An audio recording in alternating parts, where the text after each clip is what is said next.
Varicose veins కి సరైన చికిత్స కోసం సంప్రదించండి ఎవిస్ హాస్పిటల్. నమస్తే రమగారు. నమస్తే జయ. రమగారు, ధనుర్మాసంలోకి వెళ్ళబోతున్నాం. సో మరి ఆ మాసం యొక్క విశిష్టత ఏం చేయాలి, విధి విధానాలు? మార్గశిర మాసం కొంత అయ్యాక సూర్యుడు ధనురాశిలోకి సంక్రమణం చెందుతాడు. సూర్యుడు ప్రతి నెల సంక్రమణ ఉంటుంది కదా, అవును. మాసంలో సంక్రమణ ఉంటుంది. ఒక రాశిలో నుంచి ఇంకో రాశిలోకి మారతాడు. కార్తీకంలో మనం ఒకసారి మాట్లాడుకుంటూ ఉంటాం దాని గురించి. సంక్రమణం చెందాడు సూర్యుడు ఈ రాశిలో ఉన్నప్పుడు, ఇట్లా ఉన్నప్పుడు, అలా ఉన్నప్పుడు మాట్లాడతాం. అయితే ఇప్పుడు ఈ రెండు సంక్రమణాలు ఇప్పుడు ఈ నెలలో వచ్చేవి. మార్గశిరంలో వచ్చేది, మార్గశిరం తర్వాత నెలలో మారిపోయేది, రెండు చాలా విశేషమైనవి. ఇప్పుడు ఈ సంక్రమణం ధనుస్సులోకి వస్తాడు, ధనురాశిలోకి. సూర్యుడు ధనురాశిలోకి రాగానే నెలపట్టు పట్టిందంటారు. నెలపట్టు వాళ్ళంతా అదే మాట్లాడతారు, నెల పట్టటం. ఈ నెల రోజుల పాటు విశేషమైన పూజా విధానాలు చేసుకుంటాం. ఇదేంటంటే ప్రత్యేకంగా వైష్ణవులకు సంబంధించిన పూజా విధానంగా కనపడుతుంది, కానీ సార్వజనీనంగా రెండు తెలుగు రాష్ట్రాల్లోనూ ప్రధానంగా చేసేది గొబ్బిళ్ళు పెట్టడం. ధనుర్మాసం పూర్తయ్యేసరికల్లా, అంటే మకర సంక్రమణం రాగానే వాళ్ళ సంక్రమణం పండగ చేసుకుని సంక్రాంతి పండగ చేసుకుంటాం, తర్వాత కథ మారిపోతుంది. అయితే ఇప్పుడు ఈ సంక్రమణం ఎలా వెళ్తుంది, మనకు ఒక నెల రోజుల పాటు నడుస్తుంది కదా. ఇక్కడ నుంచి ఈ ధనుస్సులు ఏం చేస్తారు, ధనుర్మాసం అంటారు. ధనుర్మాసంలో మామూలుగా వేసే చుక్కల ముగ్గులు కాకుండా గీతల ముగ్గులు పెట్టుకుంటాం. ప్రతి వాకిట్లోనూ గీతలు మారిపోతాయి. అక్కడి నుంచి ఆవు పేడ సేకరించి, మరి పల్లెటూళ్ళల్లో ఇప్పటికీ పెడుతూనే ఉన్నారు. పట్టణాల్లో మనమేం పెడతాం, సిటీలలో పెట్టలేకపోతాం కదా. కాకపోతే గొబ్బిళ్ళని తలుచుకుంటాం. గొబ్బిళ్ళని యథాశక్తి టీవీలు సోషల్ మీడియా వాడుకుంటాయి, మనం ఊరికే చూసి ఆనందించడం తప్పిస్తే ఏమీ చేయలేం. అయితే ఇలాంటప్పుడు గొబ్బిళ్ళు పెట్టడం, తర్వాత తల్లి గొబ్బెమ్మ, పిల్ల గొబ్బెమ్మ, తర్వాత సాయంకాలం పూట సందె గొబ్బిళ్ళని గొబ్బి తట్టి ఆటలాడడము అన్నీ విశేషంగా చేస్తాం. ఈ రోజుల్లోనే గంగిరెద్దుల వాళ్ళు, హరిదాసులు తెల్లవారుజామునే ఆ మంచులో మనుషులు మంచును చీల్చుకుని మనుషులు వస్తూ ఉండటం, హరినామ సంకీర్తన వినపడడం చిన్నప్పుడు బాగా కనపడేది. అవును. తర్వాత ఇవి పండగ రోజులు, ఏంటంటే ధాన్యం ఇంటికి వచ్చే రోజులు.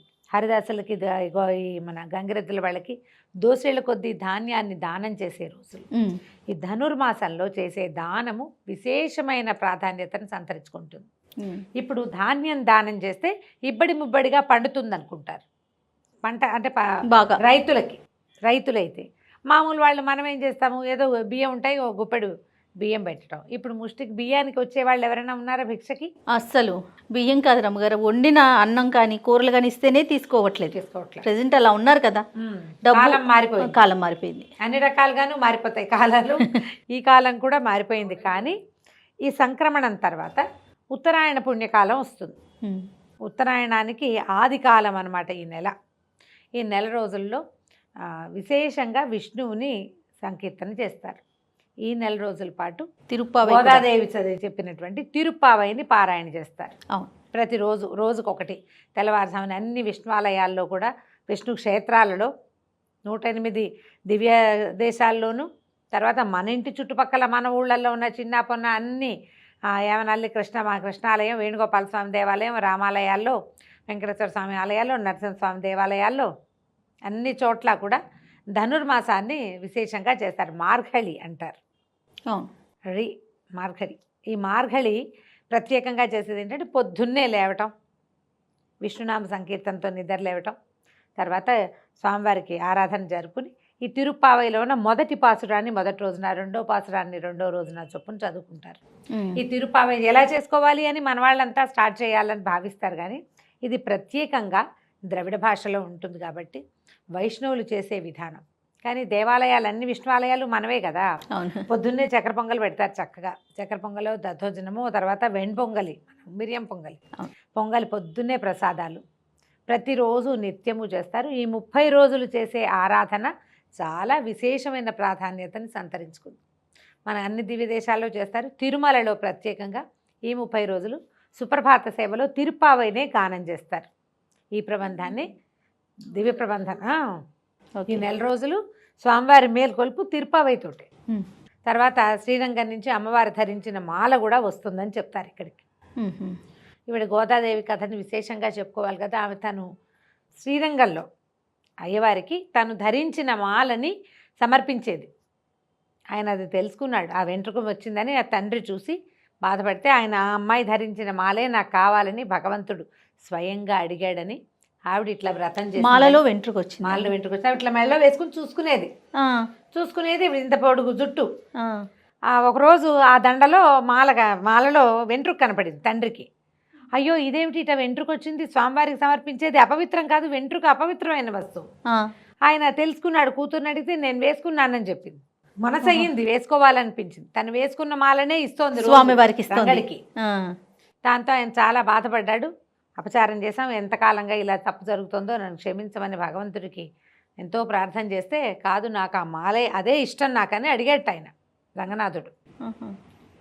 ఆ మాల ధరించకపోతే నాకు లోటుగా ఉంటుంది, ఆమె ఒంటి మీద నుంచి వచ్చిన మాలే కావాలి నాకు. ఈవిడిని కృష్ణుడిని ఆయన్నే రంగడినే ప్రేమిస్తున్నాను, ఆయన్నే వివాహం చేసుకుంటానంటే పెళ్లి కూతురుగా అలంకరించి తీసుకెళ్తే ఆమె దివ్య జ్యోతిగా మారి స్వామి ఆయనలో ఐక్యమైపోయారా. ప్రత్యేకంగా ఈ నెల రోజుల్లో ఈ మాట చెప్పుకోవాలన్నమాట. రోజు ఇప్పుడు ఆమె చదివిన 30 రోజుల ఆ దివ్య ప్రబంధాన్ని మనం తిరుపావైని నువ్వు నేను చదువుకోలేకపోతాం. అవునండి, ద్రవిడ భాషలో ఉంటుంది, ప్రత్యేకంగా వైష్ణవ కుటుంబాల్లో నేర్పిస్తారు. నాకు కూడా కొన్ని వచ్చు, నువ్వు నేను అంటే నాకు వచ్చు కానీ చేయటం లేదు, కానీ వచ్చు నాకు కూడా. అయితే అదే విధానం ప్రకారం చదువుకోవటం. మనం చదవలేము, ఏ దేవాలయంలో చదవబడుతుందో అక్కడి నుంచి ప్రసాదం తీసుకుంటే మనం చదివినట్టే. అంతే, మీకు వచ్చు కనుక మేము చాలా సార్లు అడుగుతున్నాం, కానీ మీరు రాదని అనేస్తున్నారు. రైట్, అంటే అర్థం చెప్పేంత రాదు జయ, అట్లా చదువుకోలే, అర్థం చెప్పాలి కదా. అలా ఇప్పుడు ఊరికే స్తోత్రం చదివిస్తే ఏముంది, ఇప్పుడు లలితా సహస్రనామం నువ్వు కూడా చదువుతావు కదా. అవును, నేను చెప్పగలుగుతా, నాకు చదివి దాని అర్థం తెలుసుకోగలను. ఇది ద్రవిడంలో ఉండటం వల్ల అర్థాన్ని తెలుసుకునేలాగా చదివే అవకాశం భగవంతుడు నాకు ఇవ్వల. ఇచ్చుంటే వచ్చుంటే నాకు తప్పకుండా చెప్పేదాన్ని.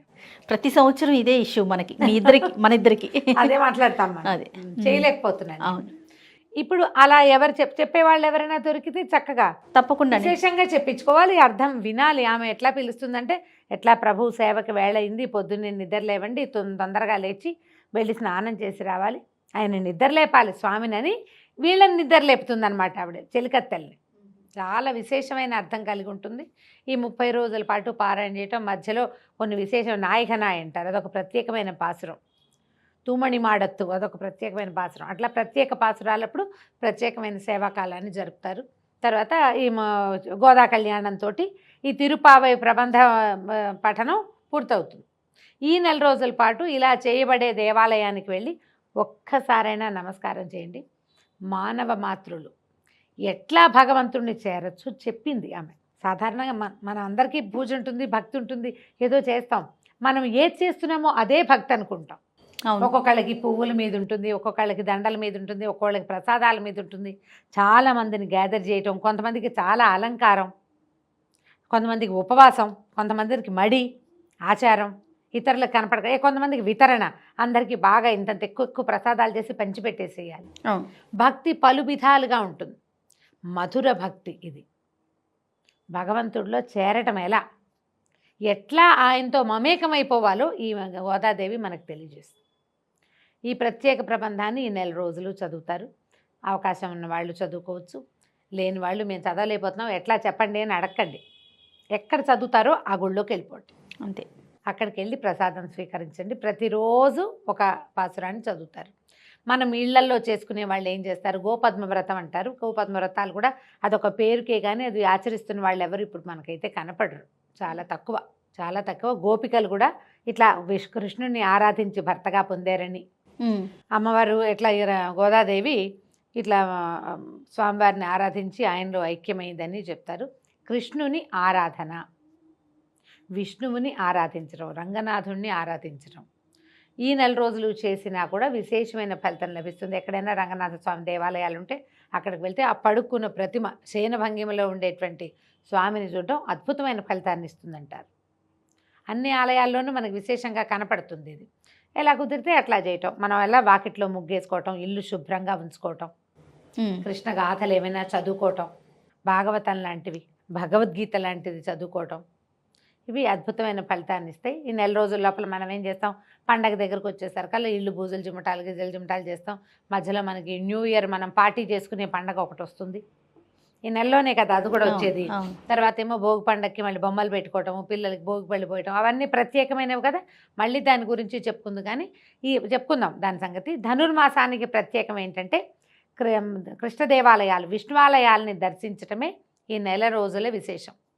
పొద్దునే లేవటం, దీనికి ఉదయకాలపు స్నాన విధిని గురించి చెప్పరు. మ్మ్హ్మ్. మనం కానీ గుళ్ళోకి వెళ్ళి ప్రసాదం తినాలంటే స్నానం చేయాలి కదా ఖచ్చితంగా కదా. కదా. కానీ చన్నీళ్ళు వేడి నీళ్ళు నియమం లేదు. మనకి కార్తీకం లాగా. కార్తీకంలాగా నియమం లేదు. మన వ్యవహారం, మన విధానాన్ని బట్టి మనం చేసేసుకోవచ్చు. అవకాశాన్ని బట్టి చేయండి. మంచు రోజులు కాబట్టి తల కాస్త చక్కగా ఏదైనా మఫ్లర్లు అవి కట్టుకుని దేవాలయానికి వెళ్ళగలిగితే చాలా బాగుంటుంది. ప్రయత్నం చేసి చూడటమే. రైట్ అమ్మ గారు, నమస్తే. నమస్తే.